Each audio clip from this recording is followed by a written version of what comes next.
The idea today was to talk a bit about the implications of some of the work we've been doing on the project for this discussion around the highly migratory species. It's kind of a fancy title for a bunch of questions that I would like to put to you guys.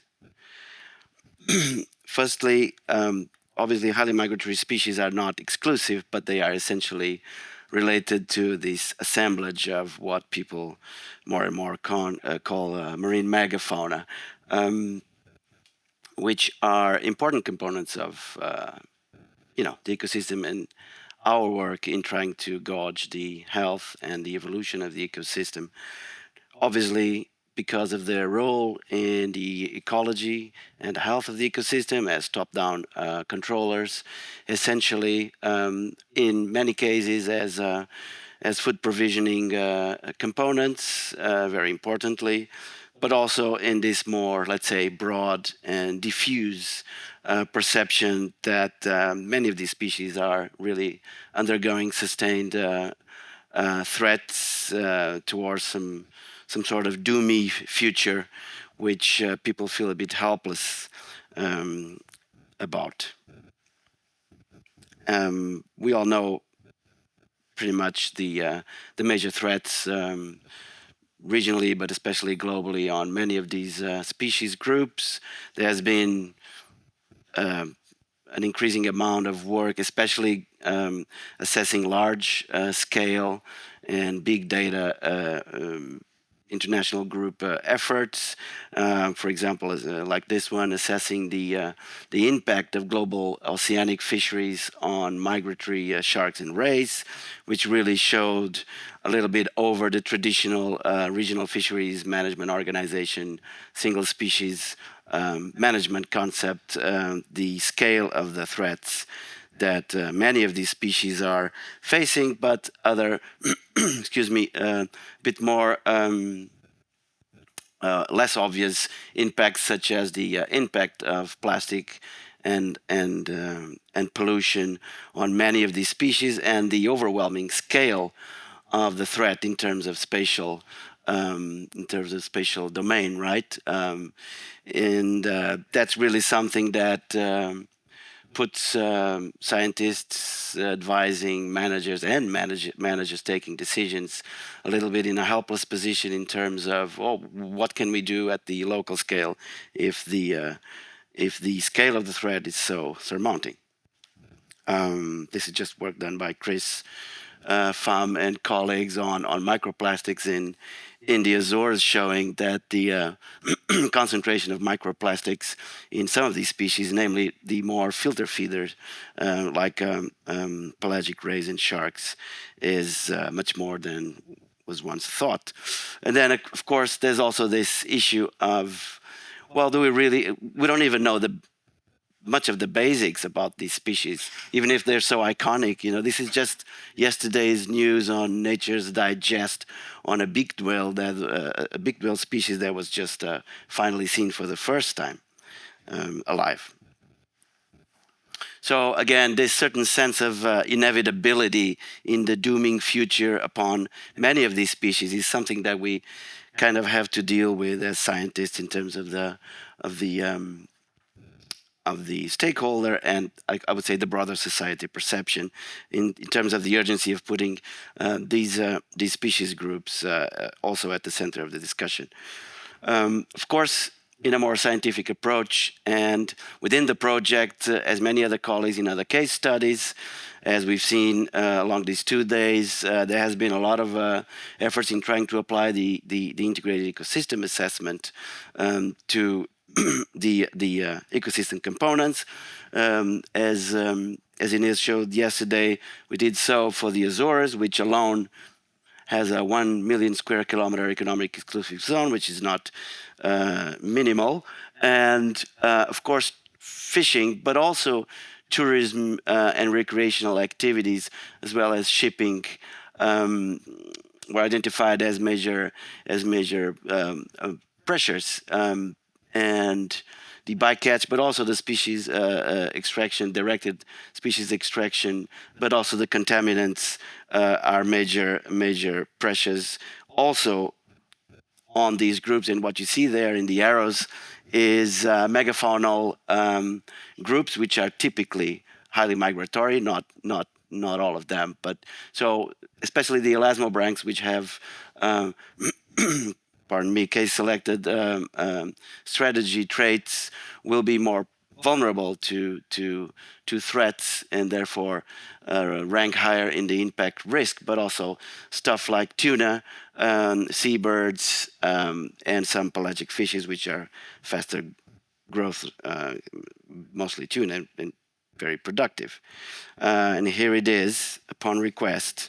So what do we do about this? I mean, especially in terms of the scale of the problems. I mean, these are devil rays that visit the Azores in very specific spots during the summer only, which make tourists very happy and make decision makers very happy, because tourists are flocking in to the Azores in terrible numbers, I should say.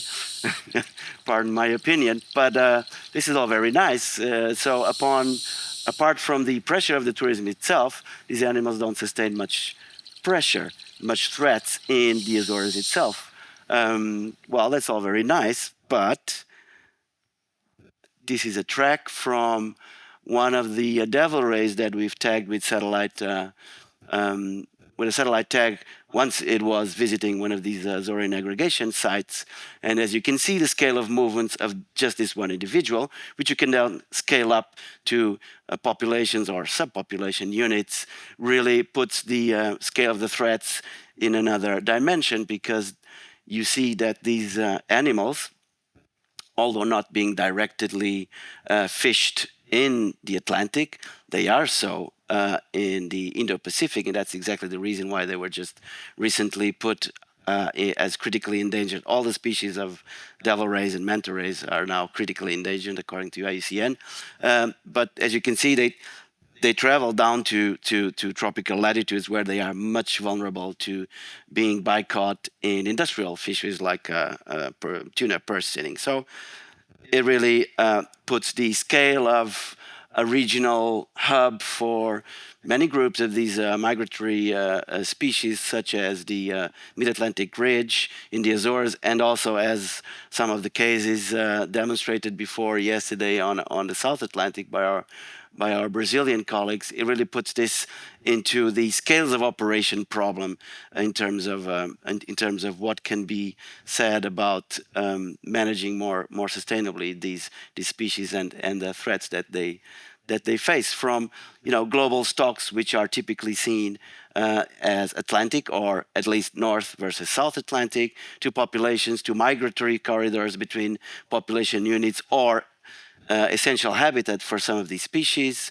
to the local processes.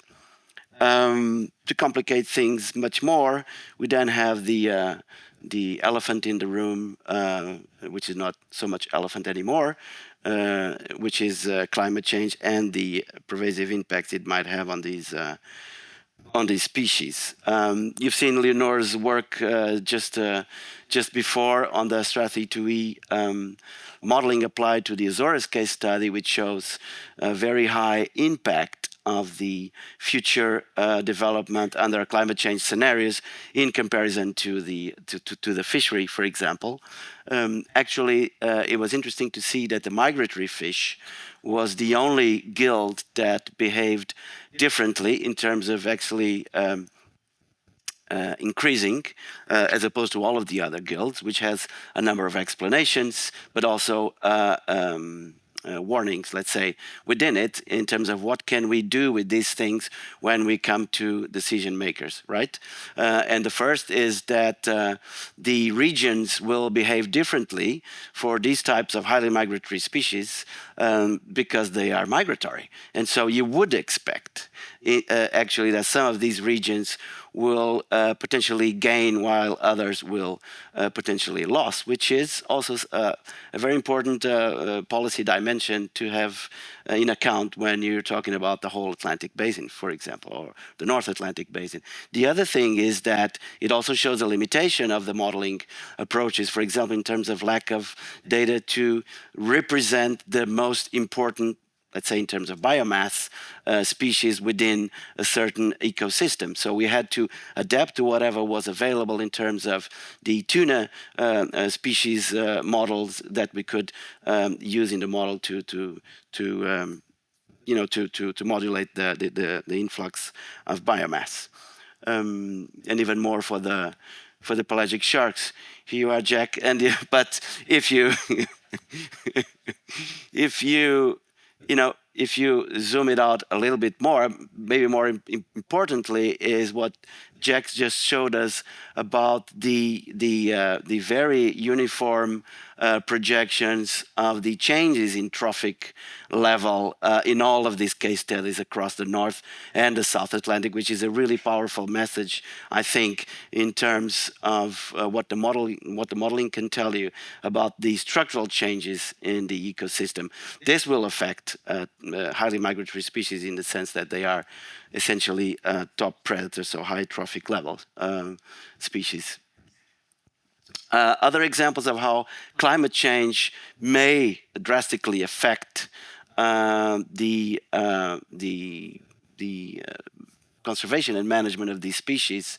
For example, oxygen minimum zones, which are forecasted to increase in intensity and in geographical expansion.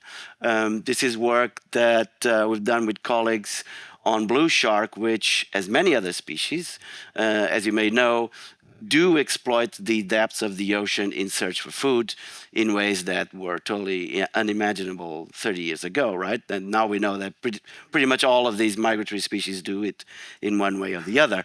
And what you can see is that the amount of deep dives that these animals do in search for food are deeply influenced by the oxygen minimum zones that you can see in the subtropical regions. In the Pacific is even more stringent because the OMZ there is more intense than in the Atlantic so far. But given that the forecasts are to expand the OMZ in intensity and putting it shallower, so the adequate habitat being pushed closer to the surface, that will make these species more available and vulnerable to the oceanic fishery that occurs in the, let's say, first 300 meters of depth. So another level of complication to add to these future climate change projections. So what can we draw upon these issues of climate change and the scales of operation of of the measures? So in essence, the feeding resources that supposedly drive the ecology and behavior of these highly migratory species are actually potentially very prone to long-term changes in the future due to climate change. We've seen this yesterday and today, and that will almost for sure change the attractability as well as potentially the exposure to fishery, for example, via OMZ and other oceanographic processes of migrant megafauna to different impacts, and not just fishing, but shipping. Collision is a big problem in marine mammals and also turtles, etc., etc. And this brings us to the spatial protection, which is obviously the big tool that is out there in the policy arena to protect these species beyond the usual, let's say, fisheries management. But here we have to put on the table the big discussion of the adaptive or dynamic versus the fixed MPAs and the tremendous impact that, or let's say, the very clear contradiction that it may bring upon the political commitments that we're currently seeing, including the 30 by 30 objective. For example, many of you may know, but the Azores region recently declared and put into a legislation piece what is now the largest network of marine protected areas in the North Atlantic, fulfilling the 30 by 30 objective for the EEZ, the Portuguese sub-EEZ of the Azores alone. What you can see there is the MPA divided in yellow, highly protected, and orange, strictly, fully protected new network. But the this new network hasn't yet been put in place, right? It's now going to go through the management plan phase and the implementation, blah blah blah, all of that, and there's already a lot of unsatisfaction, mostly among the fisheries sector, the local fisheries sector, which has been readily taken by, let's say, political opportunism as flag. And so what the fishermen are arguing is that why can't we fish tuna? Because they're highly migratory species, and because they're so important to the Azorean economy, and because they're highly migratory, they will not affect the local ecosystem, or at least the impact will be neglectable. So why can't we fish these species in these new MPAs? And of course, that is bringing upon a lot of discussion. So what I think is that from the standpoint of the highly migratory species, there is, I think, a new momentum for the debate on the dynamic versus fixed MPAs that really needs to be addressed and really needs to be fed upon with science data, and not let the discussion go too much on the supposition kind of political arguing.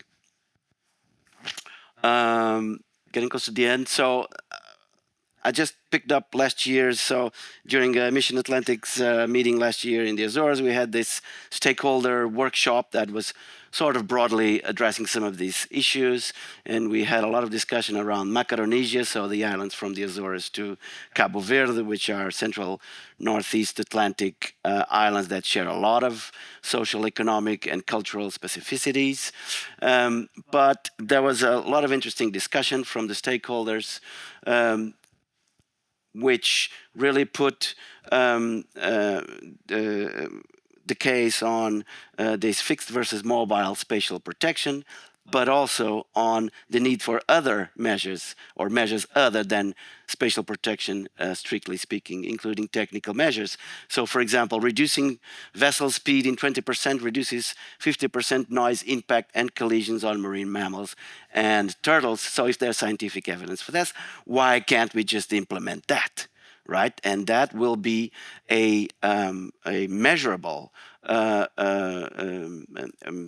measure, a management measure that will have an impact on highly migratory species in some of these regions. Then, of course, a blue corridor a blue corridor among these regions would promote less exposure to major threats in a part of these populations, being it fixed or seasonal, but also the realization that there is a lot of regional differences in terms of impacts to these populations, which themselves move between regions. And so from the policy standpoint, that needs to be factored in. So the highly artisanal fleets in Macaronesian regions are not the same as industrial fleets operating elsewhere, where those populations will be highly affected. This needs to be factored in the broad management decisions. So, finalizing, it is very challenging to address the in a quantitative way the future of migratory megafauna under climate change. A lot of it has to do with the fact that we're partially data blind still, but obviously it has to do a lot with the complexity of the ecosystem working where these species work within. Climate change is definitely a new challenge in terms of managing these species that has not been yet fully addressed in terms of the agenda. Something that needs to be put out there is the need to monitor the movements of these species across time to see if they are responding to climate change potential environmental changes in terms of their behavior, because that will be the basis to validate what the migratory models tell us about changes in distribution, etc., etc. The local scale feeding resources might change because of climate change, and that will change the large scale migratory patterns and bring upon the interannual variability.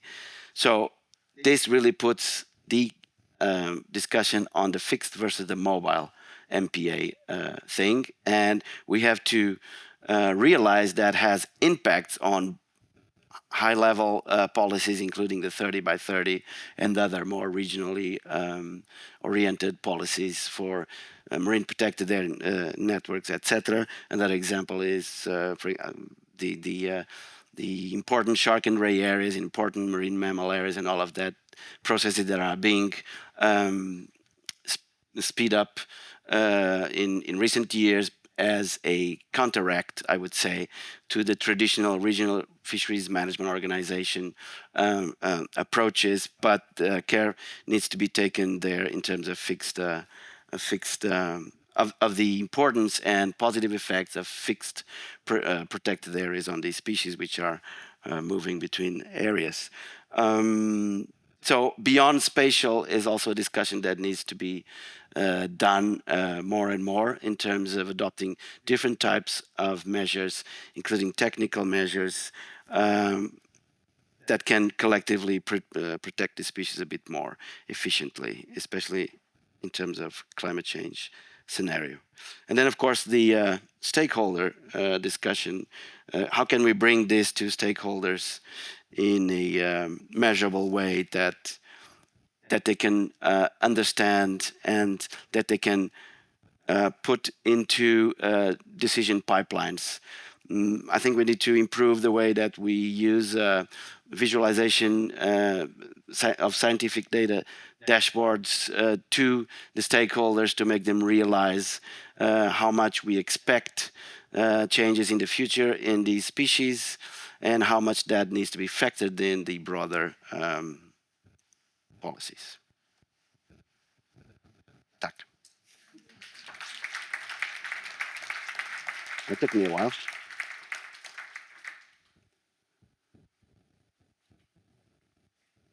Thank you, Pedro, very much. We have already one question over there. Saskia. Hi, Pedro. Thanks for the nice video, but also the talk in general. So I was wondering if one would establish a dynamic marine protected area in the Azores area, on what temporal scale would it be dynamic? Because I imagine if you would have it changed on a daily basis and the fishermen have to look like in the morning instead of looking at the weather forecast, they're like, okay, where can I fish today? Or would it be seasonal? And what about... Excellent question. What about the migratory pattern? I mean, I'm sure that not all your migratory species have the same route than you were showing us for the blue shark, and not at the same time. How feasible would that be then? No, that's an excellent question with a lot of questions or several questions within it. You're right. Not every species does the same thing. By the contrary, that's number one. And then you cannot do MPAs, which are single species based in this discussion, and hope that it will become something doable or useful, and that will not sprung immediate protests and problems in economic activities. That's actually one of the problems in the approach, in several of the approaches, that the way I see it, of course, in terms of this science-based identification of hotspots.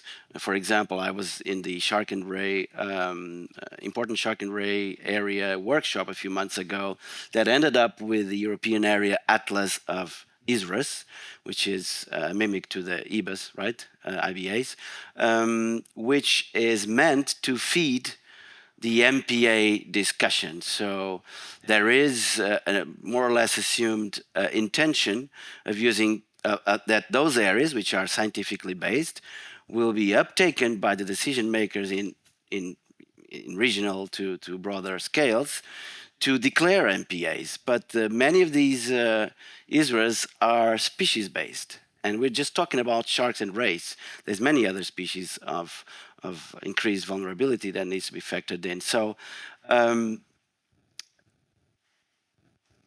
yes, there will be cases where particular species will drive the impact. Let's put it this way. But those are the exception. I would say the exception, not the rule, in terms of these types of species. And so, I think that when we're talking about dynamic MPAs, maybe something we need to talk about is scaling up the temporal scale of the dynamism,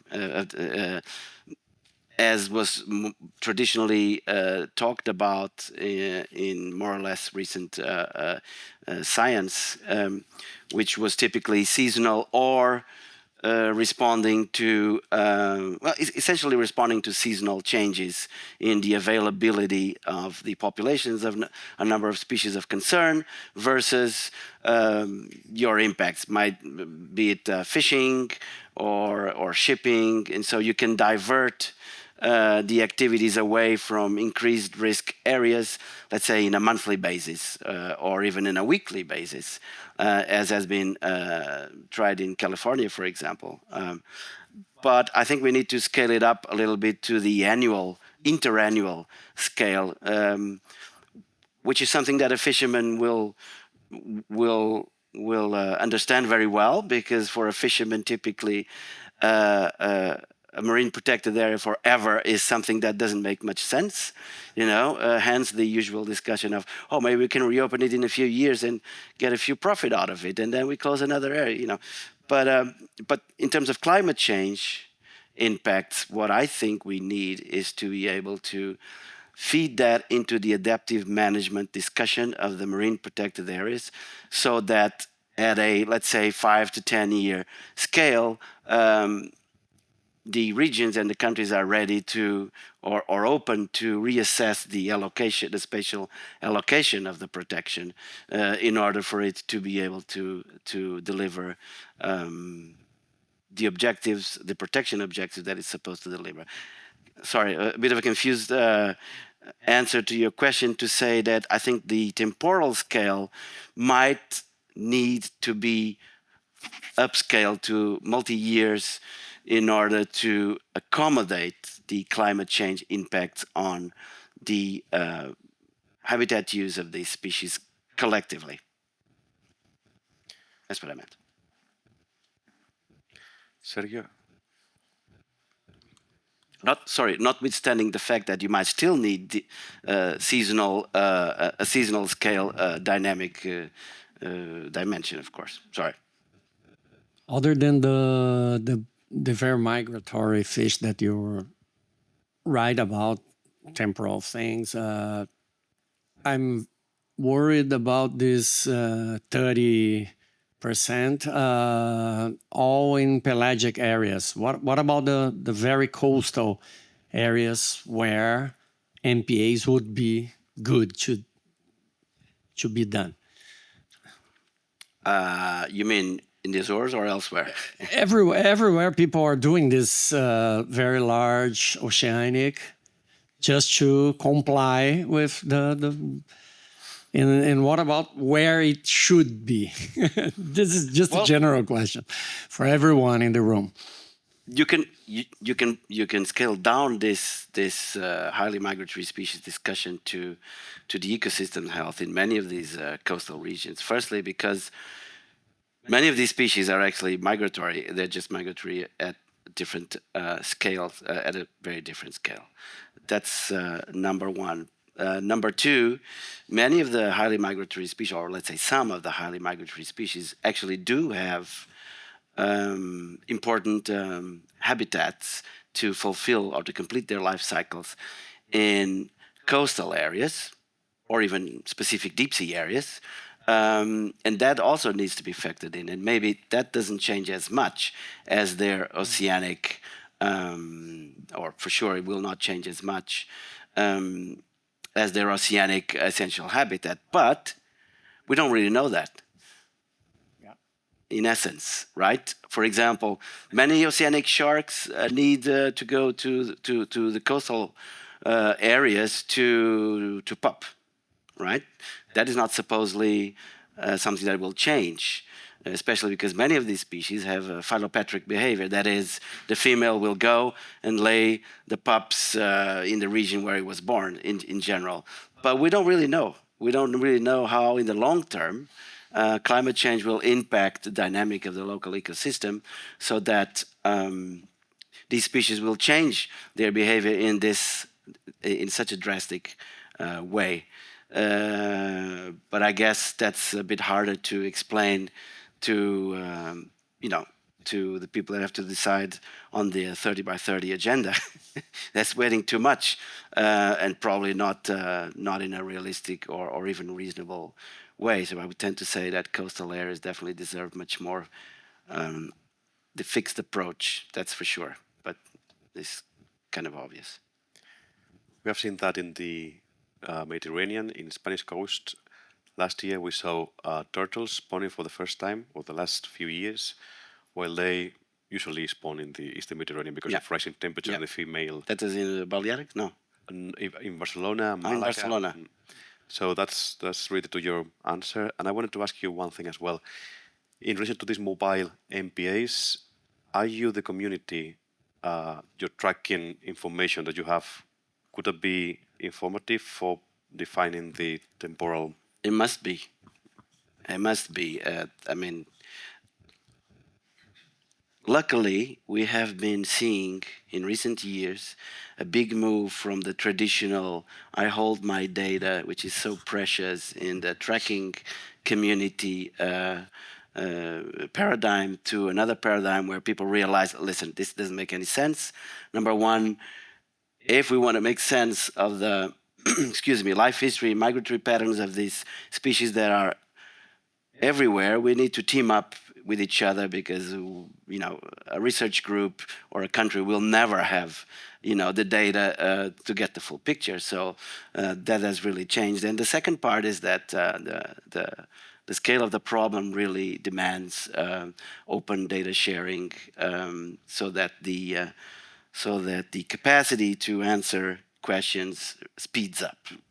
And that's the greatest challenge right now, how we can translate this information into, for example, feeding the mobile or the dynamic MPA discussion to effectively protect these species. Yeah. I think this is more or less becoming unanimous in the community. That's good. By the way, We can be more or less. Ken?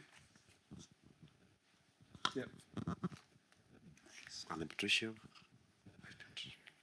I'm wondering, how do you, are there incentives to make fishermen accept MPAs, or conversely, how do you make sure that there's compliance to stay out of the protected areas? Is there enforcement? Are these just kind of on paper and you hope that people will obey the rules?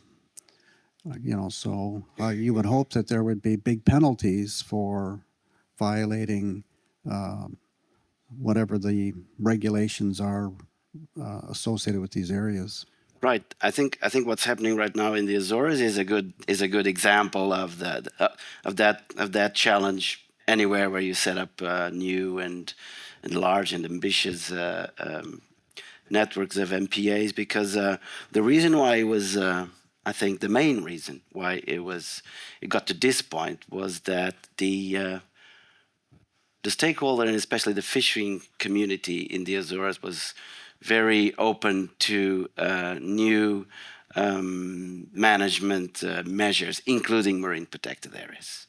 That has to do with a number of reasons, from cultural background in terms of realizing how the ecosystem works, and in terms of realizing how the fishing has been impacting the ecosystem, both at the local as well as the broad level. But also, I would say, a certain readiness to uptake science-based evidence. But that doesn't mean that things are going well. And what I've said about how the tuna fishing, for example, in the Azores is sprunging this discussion on, yes, we can have fixed MPAs except for tuna. And then it's hard to explain, yeah, but we don't even know if the temporary passage of the tuna doesn't affect in a very important way the local ecosystem, you know, from traffic impacts, carbon pump phenomena, etc. I mean, we don't know one way or the other, so at least you should factor that in.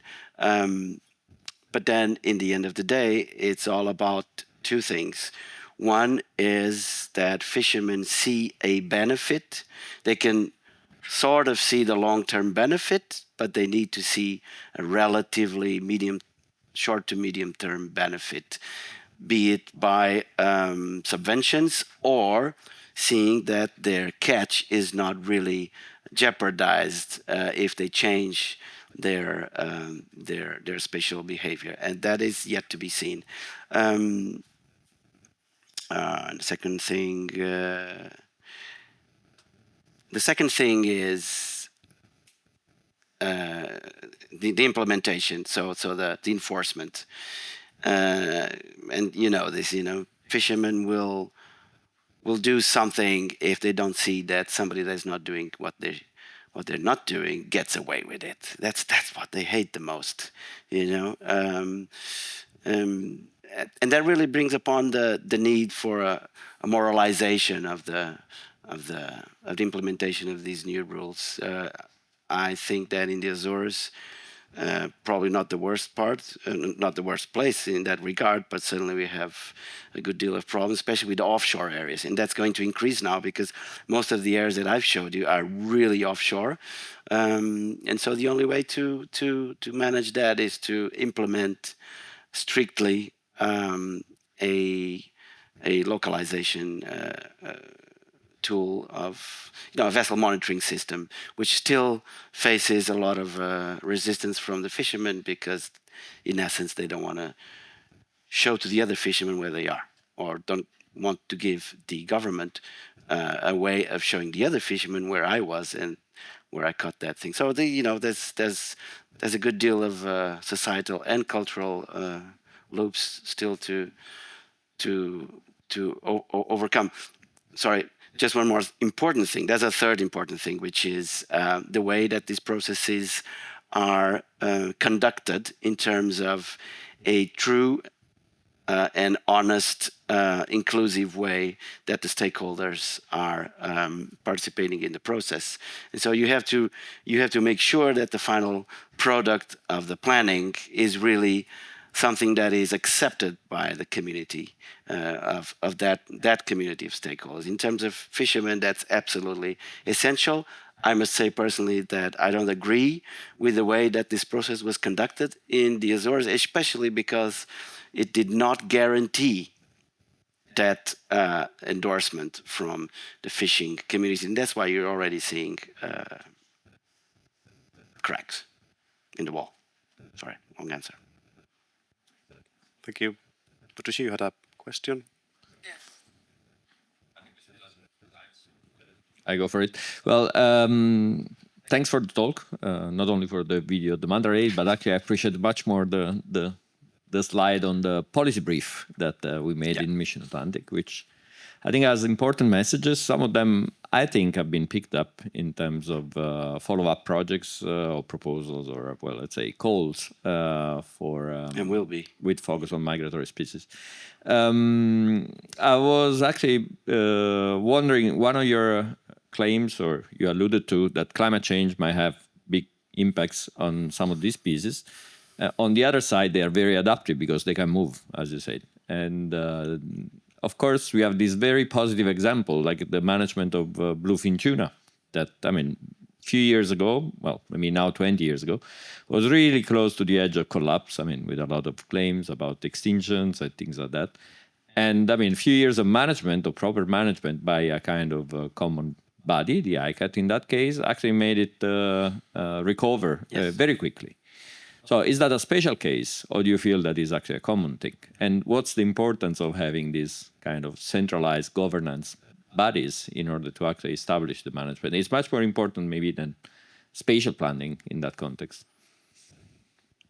I think you need the international centralized bodies, but you need them to, you also need them to maybe be more open to including spatial measures.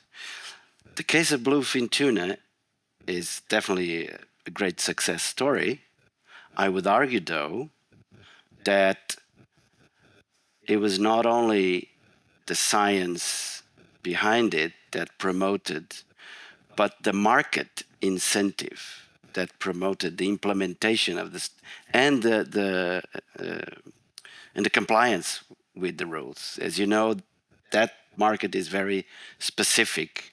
It has a tremendous pressure on the management bodies, as many other fisheries. But let's say the chain of market here is simpler, and I think that really exerted a big pressure, and it also offered a big opportunity for the implementation of the scientific advice to become true. Let's put it this way. That, with the fact that it's a tremendously productive species, of course. So going back to your question, yeah, there's no doubt that there's no other way you can manage these species without international coordination, including ABNGs and the way that international fleets operate on ABNGs, and by the way that other maybe not direct fishing impacts impact these species, especially in cetaceans and marine turtles and stuff like that.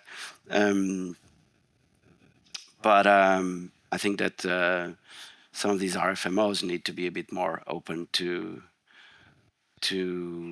including conservation objectives even in commercial species, in terms of the way it translates into solutions. But some people in the room are way more, let's say, experienced in RFMO work and the way it uptakes these new notions. We've got 10 minutes before lunch. We can take a breath outside or continue with questions. I don't have more videos, sorry. All right, if there are no more questions, thank you very much, Pedro. Thank all the speakers.